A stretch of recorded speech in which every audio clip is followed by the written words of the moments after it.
Assalamualaikum warahmatullahi wabarakatuh. Saya Dinda Putri Utami akan menjelaskan tentang sediaan farmasi gel. Pertama, mari kita bahas pengertian dari gel. Menurut Farmakope Indonesia edisi 5, sediaan gel atau disebut juga jelly adalah sistem semi padat yang terdiri dari suspensi yang dibuat dari partikel anorganik kecil atau molekul organik besar yang terpenetrasi oleh suatu cairan. Lalu, apa saja penggolongan dari gel? Berdasarkan sifat fase koloidnya, gel dibagi menjadi dua, yaitu gel organik dan juga gel anorganik.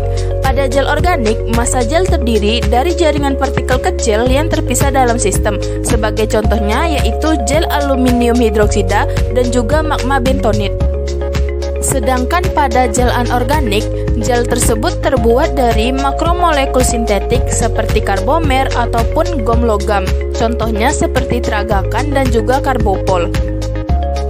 Berdasarkan sifat pelarutnya, gel dibagi menjadi tiga. Yang pertama yaitu hidrogel. Pada hidrogel kandungan airnya relatif tinggi, yaitu sekitar 85-95%. Selain itu, hidrogel bersifat lembut dan juga memberikan efek dingin akibat adanya evaporasi pelarut.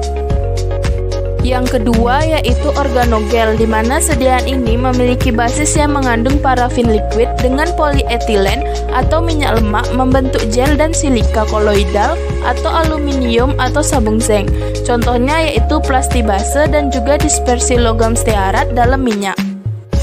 Yang ketiga yaitu serogel, yang merupakan gel yang telah padat dengan konsentrasi pelarut yang rendah. Serogel ini sering dihasilkan dari evaporasi pelarut, sehingga sisa-sisa kerangka gel dapat tertinggal. Kondisi ini dapat dikembalikan dengan penambahan agen yang menginhibisi dan mengembangkan matriks gel.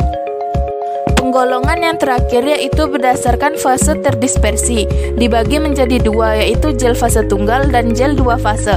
Pada gel fase tunggal terdiri dari makromolekul organik yang tersebar secara merata di dalam cairan, sehingga tidak terlihat adanya ikatan antara molekul makro dan juga cairan. Sedangkan gel dua fase terbentuk jika massa gel terdiri dari jaringan partikel kecil yang terpisah. Jika ukuran partikel relatif besar, maka massa gel terkadang dinyatakan sebagai magma. Apa saja sifat dan karakteristik dari gel? Sifat gel yang pertama adalah swelling, yaitu kemampuan gel yang dapat mengembang dikarenakan adanya komponen pembentuk gel yang mampu mengabsorpsi larutan sehingga meningkatkan volume. Swelling ini dapat gagal apabila pengadukan yang dilakukan terlalu cepat ataupun terlalu lambat. Sifat gel yang kedua adalah sineresis, yang merupakan suatu proses yang terjadi akibat adanya kontraksi di dalam massa gel. Cairan yang terjerat di dalam akan keluar dan berada di atas permukaan gel. Beberapa faktor yang menyebabkan sineresis antara lain pH, suhu, dan juga kadar garamnya. Sifat yang ketiga yaitu elastisitas dan rigiditas. Sifat ini merupakan karakteristik dari gel gelatin agar dan nitroselulosa. Selama transformasi dari bentuk sol menjadi gel, terjadi peningkatan elastisitas dengan peningkatan konsentrasi pembentuk gel. Sifat yang keempat yaitu rheologi. Larutan pembentuk dan dispersi padatan yang terflokulasi memberikan sifat aliran pseudoplastis yang khas dan menunjukkan jalan aliran non-Newton yang dikarakterisasi oleh penurunan viskositas dan peningkatan laju aliran. Lalu, apa saja faktor-faktor yang mempengaruhi sediaan gel?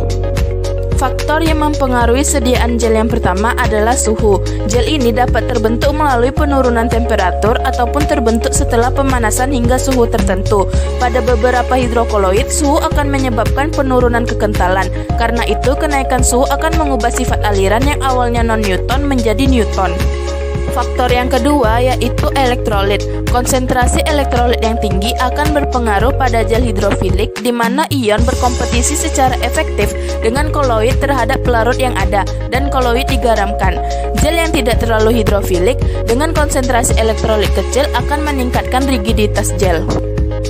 Faktor yang ketiga adalah pelarut. Dipilih pelarut yang tidak bersifat melarutkan gel, sebab bila daya adhesi antar pelarut dan gel lebih besar dari daya kohesi antar gel, maka sistem gel akan rusak. Faktor keempat adalah viskositas. Saat disimpan bersifat solid, tapi sifat soliditas tersebut mudah diubah dengan pengocokan sehingga mudah dioleskan saat penggunaan topikal.